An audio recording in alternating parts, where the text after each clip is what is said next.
Unhealthy eating and inactivity are a recipe for bad health. We discuss the risks and options to consider to improve health. It's all here on the next Latino Motion. Join us. Choose to get lost in the woods to gain experience in forest management. Choose to travel through time to understand the past. Choose to soar to pursue a career in dance. Stockton University offers 50 high-quality academic programs, small class sizes, and affordable tuition. Choose to match your interests and talents at one of New Jersey's nationally ranked universities. Latino Motion with Bert Lopez is presented by Latino Motion Public Affairs Media, a New Jersey nonprofit corporation, and Stockton University. This edition of Latino Motion with Bert Lopez is brought to you by the HD Studios at the campus of Stockton University. Funding for Latino Motion is provided by AtlantiCare, a member of Geisinger, Atlantic City Electric, energy for a changing world, and South Jersey Gas. Health disparities in the Hispanic community is a major concern for us here at Latino Motion and ALMA, an AtlantiCare Employee Resource Group. That is why we are partnering to present this health segment. Tu salud es importante para nosotros. Welcome to Latino Motion, a weekly interview show highlighting issues impacting New Jersey's Latino community while advancing understanding of Latino cultural heritage and contributions to our society. And here is your host, Bert Lopez. Buenos dias and welcome to Latino Motion. According to the Center for Science in the Public Interest, unhealthy eating and physical inactivity are the leading cause of death in the United States. We explore this important topic with Christine Guzman as well as Debbie Gallo, both with AtlantiCare. Ladies, welcome to Latino Motion. Thank you for having us. So this is an important issue, right? Healthy eating and just inactivity. Why is this such an important topic? For our children, we have to start teaching them better healthy eating habits. For Latino children, we find that they are typically 30% heavier than other children. They're also 30 to 40% less active in activities, after school activities, or in sports compared to other non-Hispanic children. And it's not just children, right? All of us, we don't have the same rigorous jobs that people in the past have had. And there's also, in the Latino community, a bit of an issue with our culture and the way we eat. Yes, definitely the cuisine that we choose. Many times our plates are filled with a whole bunch of rice and either the bananas or whatnot, and we have to make sure that our portions are much smaller. And sometimes we instill that in our children too, eat everything on the plate, and we have to teach our children and ourselves to condense what we're eating. And I know part of our culture is, I know my mother-in-law says, hey, you got to give them more food, right? Yes. Because actually, if you're working physical work, you probably need to eat more, but if you're less active, you probably need to eat less, correct? Yes, and just many times we just have to take into consideration that our child is not going to eat the same amount of food that we're eating. And that's the issue that we have, that we really want to make our kids eat and clean the plate, but really we need to have smaller portion sizes. So let's talk about the health risks, right? Because if you're not eating healthy, if you're not exercising, what are some of the risks? For Latinos in specific, if you look at the national studies from the CDC, their biggest worry is over diabetes. The Latino health Hispanic patient tends to have a 2 times greater risk of becoming diabetic over a non-Hispanic. So right there, you're looking at major complications following with diabetes. You're going into renal complications. You can have higher blood pressures. You can have higher levels of cholesterol issues. But diabetes is the biggest risk, and it's a leading cause of death for them. So, you know, it puts them at a higher risk of death, and we need to address that. Eating smaller portions, as you said, eating healthier, teaching them how to eat better meals that are less carb-based, because as we teach the adults, they're teaching their children. So we need to do this as a family. We're teaching the whole family, not just the adult. So it's very important to keep everyone in line with the eating healthier to reduce any comorbidities that they may have. And we're going to talk specifically in the next segment more about children, but certainly what is the main message in terms of eating healthy? What's a complete meal? What's a healthy meal? Well, I know with the work that I do, we focus on the My Plate.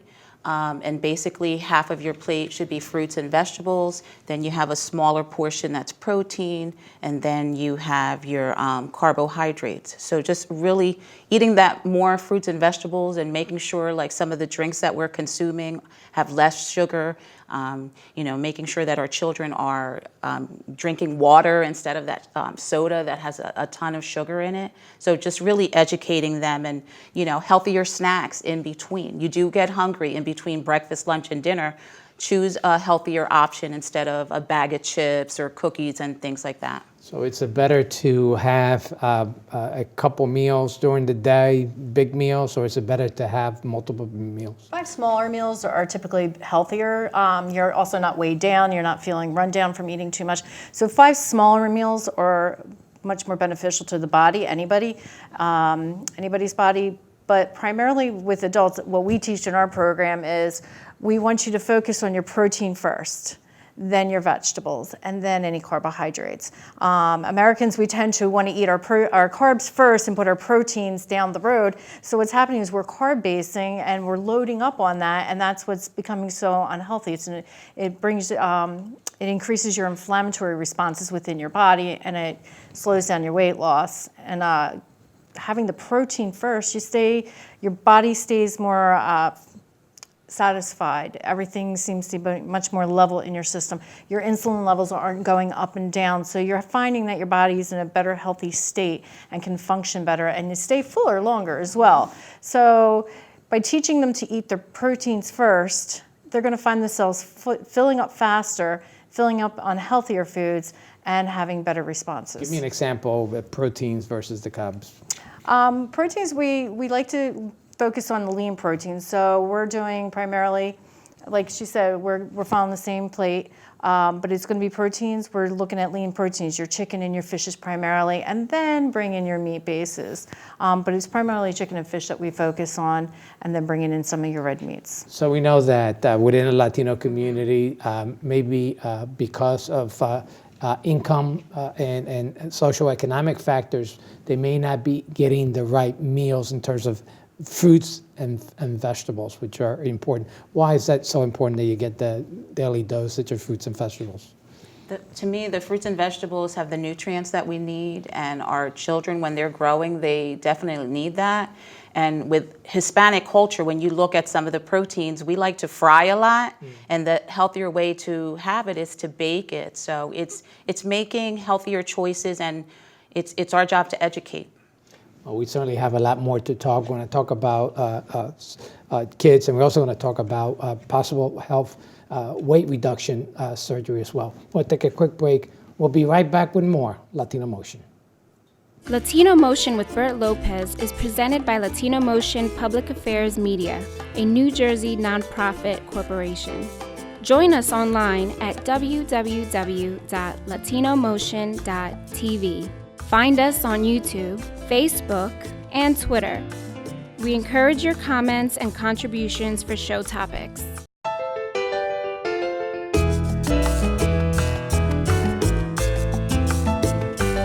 Welcome back to Latino Motion. In the last 30 years, obesity rates have doubled in adults, tripled in children, and quadrupled in adolescents. This highlights the importance of school-based programs, and joining me to discuss this further is Christine Guzman and Debbie Gallo, both from AtlantiCare. Ladies, welcome back. Let's talk about the impact this has on children. We're seeing that kids aren't as active as in the past, and why? What's the risk of having obese children?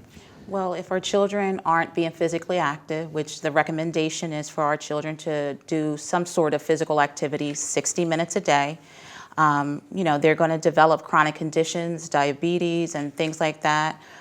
We want to encourage them to have some type of movement. In school, there's many activities that can take place after school, And I know in our program, we do the Healthy Schools program, which I'm part of. We do offer grants to some of our schools, and they could utilize that funding if they need to create a program after school, whether it be a basketball program, a yoga program, to encourage movement with our children, because they may not have the opportunity to do this at home. So a little bit of time after school can really create healthier habits for our kids. And I know that, and I would assume that this is the case, that if a child is obese as a child, that they will remain obese Yes. as adults. Yes, they're at a much higher risk of becoming obese adults if they start out with having issues when they're children, because if they don't, like you said, don't learn how to get that activity in as children and start learning how to eat properly from their adult parents, they start as obese children and just carry that right through into adulthood. Let's talk about the programs that AtlantiCare offers. And you mentioned some of the grants, et cetera. What area does it cover? The grants that Healthy Schools is offering is over Atlantic, Cape May, and Southern Ocean County. So right now, the grants, to our partnering schools, we want our schools to be engaged, and the grants are through the month of December, and we'll award probably the second or third week. And again, it's to promote many different things, gardens and healthy eating, but physical activity, doing some things after school with our kids, make sure it's on a continuous basis to give the students the knowledge of what they need to do to be healthy. How about parents? Parents are a big part of this as well. Yes, our Healthy Schools program, we do have parent presentations. I personally do many presentations in the Pleasantville School District. Again, we have many Spanish-speaking parents, so usually when I do go out, I do it in English and Spanish. And again, just educating our parents on what does it mean to eat healthy, providing our children at a young age that opportunity to make healthier choices, because with this, they're going to grow up eating healthy. And again, it starts with the parents. The parents are the ones who are going to the supermarket and buying healthy things, or maybe they're buying unhealthy things. So I always say to our parents, you are the one doing the shopping. Let's bring some healthy items home. And I know that particularly Latino community, right? I think you mentioned this in the prior segment, parents think that their children needs to finish everything. Obviously, you want to make sure that they're eating the vegetables and the fruits, et cetera, but portions apply just as well to children as well, correct? Yes, portions are very important. Again, like you said, everybody thinks the child should eat just as much as an adult. They fill up their plates, and yes, we got to keep in mind it's a child. They don't need as many, they don't need as much food on that plate as we do. And even as adults, we tend to overindulge, and we need to learn to start cutting back and using smaller plates, because over the past years, the size of plates have gotten larger, and that's basically because our population chooses to eat larger portions. So the industry just created larger plates, and we need to go back to smaller ones. And there is the fast foods, right? Like if you go to McDonald's super size or extra large, and so it's always important. You have to be mindful, not just of what you eat, but the portions. Absolutely, and many of our families now, children are involved in some things, or whether it's your church groups or things like that. Many times we may not have that opportunity to cook at home, so that's why we're eating out. And again, a lot of the food is very high in calories, so that's why we have this issue of our children and adults being obese. And I know that diabetes still continues to be a problem, even in young adults. So their sugar intake, the soda, and et cetera, needs to be monitored. Absolutely. There's so many drinks out there, and you may think that they're healthy. Some of our children who are involved in sports, drinking Gatorade, that still has sugar in it. It has calories in it. So, drinking more water, we need to encourage that. When we go out to the schools, we are always, talking about sugar-sweetened beverages versus, drinking some more water.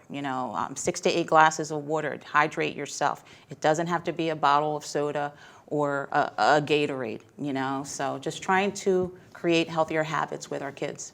Diabetes type 2 was always considered diabetes for the older adult. As people got older and we became more sedentary in lifestyle, that's how you became a diabetic as an adult. But now we're finding that diabetes type 2 is no longer an adult issue. It's now being found in our children. It's a problem. It's an issue. It's no longer the older adult issue anymore. We want to continue this discussion. We have more to cover. We're going to take a quick break. We'll be right back with more Latino Motion.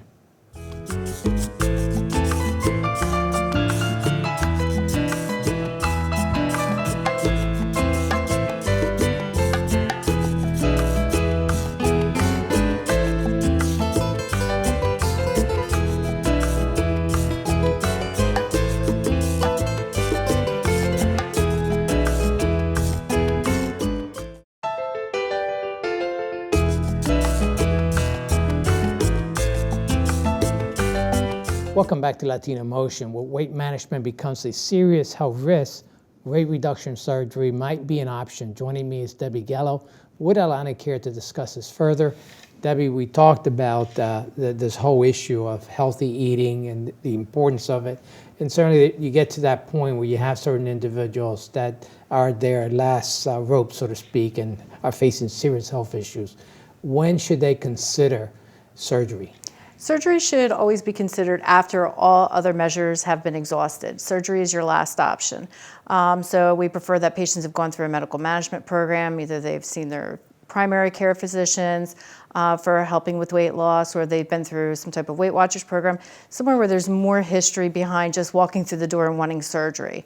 So it's not just a matter of they tried everything else, but there's other health risks as well associated with wanting to get that surgery, correct? Yes, the qualifications for surgery is you have to have a BMI of greater than 35 or greater with a comorbidity of diabetes, hypertension, high cholesterol levels, for examples. But once you hit a BMI of 40, you no longer need anything, no comorbidity. So as long as you have a BMI or greater, you don't need to have a comorbidity involved. And these procedures are covered by insurances, which is nice because it doesn't leave the patient just hanging out there going, what do I do next? Right. And so you have those medical conditions to qualify. How about as far as age? Ages are 18 and older. 18 to 70 is what we look at. But we have done patients who are older than 70. It all has to do on the individual, their comorbidities, their overall health. Obviously, the older you are, you're going to have a much more intense physical workup.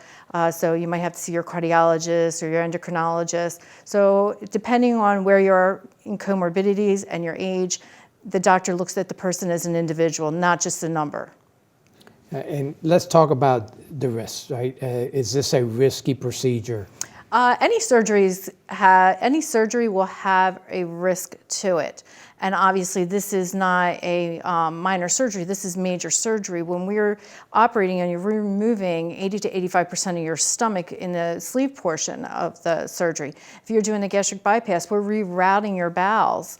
And when you're doing the duodenal switch, we're doing both procedures. We're reducing the stomach by the 80 to 85%, but then we're going lower down on the bowel, so we're doing even more malabsorption procedures. So there is a great risk in the beginning for complications of leaks or bleeds, but down the road, if you're doing a malabsorption procedure, you're looking at nutrient deficiencies if you're not following up with medical care on a regular basis. Obviously, that's a lot to absorb, but the best thing to do is to go in, learn about the surgery, and find out if you really qualify for this type of surgery. But there are benefits, right? Certainly, if you're facing those health challenges, this could be a life-saving surgery. Oh, absolutely. We've had so many patients walk through our doors that were at very dangerous levels in their health could possibly have led to death if they did not follow through with losing weight. And by doing the weight loss surgery, they were able to regain their life, their quality of life, their health back. Their cardiac had improved, the blood pressure, gotten off their diabetes medications. So yes, there are great benefits to the surgery. We're seeing some famous people that have gone through. I believe Al Roper from the weatherman that we see in the news has gone through that procedure. Yes, there's been multiple stars out there, you would say, have had surgery, and because when you look at the overall procedures, the benefits do outweigh the risks. They're seeing that there isn't that many complications coming around. So, the stars are out there. They've done their research. They're like, hey, everybody's having this done, and they're doing well. They're having good results. Yes, you do have the patient who can have bad outcomes, but again, It's on choosing a facility and a surgeon who's qualified and who have accreditations. That's what you're looking for. You need to do your research, as you said, looking into the procedures. You don't want to walk through our door going, well, what do you offer? You need to look into the program wherever you go. You need to research. This is more than just a surgery. Obviously, this is a lifestyle change as well. Oh, absolutely. If you don't do the lifestyle changes, you will not be successful. You might lose your weight in the beginning, but down the road, that weight will surely come back.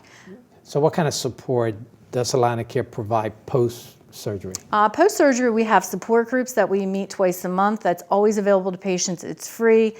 They're welcome to come back for a lifetime. They can always follow up with their physician if they feel they need more care. We have our dietitian on staff who's right in the office. They can always follow up and do more visits with the dietitian if they feel they need it. We even have post-dietitian courses that they can follow up with. We also have a program psychologist that they feel they need more support emotionally, that there's other things triggering their eating, that they can meet with the program psychologist and get some more follow-up on how they can work with their emotions.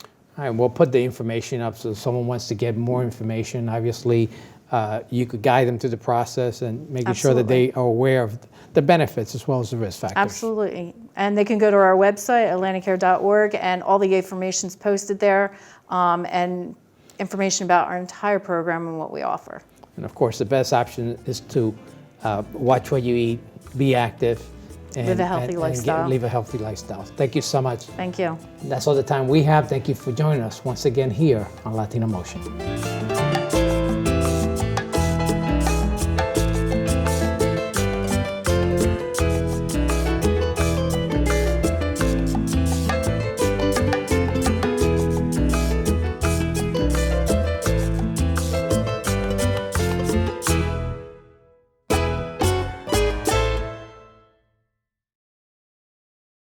Choose to get your feet wet, to learn more about protecting our environment. Choose to read minds, to understand the human brain. Choose to get your hands dirty, to create a masterpiece. Stockton University offers 50 high-quality academic programs, small class sizes, and affordable tuition. Choose to match your interests and talents at one of New Jersey's nationally ranked universities.